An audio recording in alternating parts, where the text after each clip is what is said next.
సంతోషమేనా? దాదాపు 245 రూపాయల టికెట్ నీకు ఉచితంగా వచ్చింది. సంతోషమేనా? ఇప్పుడు రాను పోను అంటే దాదాపు 250 రూపాయలు అయ్యాయి.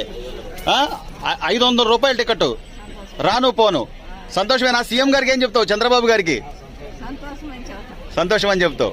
సో ఈ పథకం ద్వారా అంటే మీ అందరికి ఉపయోగమే కమ్మా. ఏదైనా ఊర్లో ఎప్పుడైనా రావాలన్నా, హాస్పిటల్కి చూపించుకోవాలన్నా సంతోషమేనా?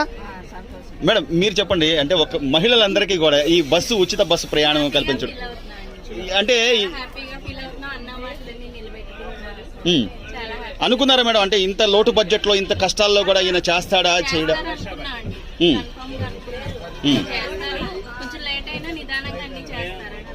సో అంటే ఉద్యోగాలు చేసే మహిళలకు కానివ్వండి, లేకపోతే ఏదైనా కొద్ది పని మీద వెళ్ళే వాళ్ళకి కానీ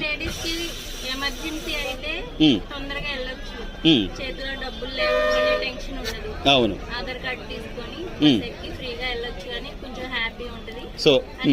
సో అత్యవసరమైనప్పుడు అంటే మనం ఇదే సరదాగా వెళ్ళి వచ్చేది కాదు కదా, మన అవసరాన్ని బట్టి వెళ్తుంటాం తప్ప.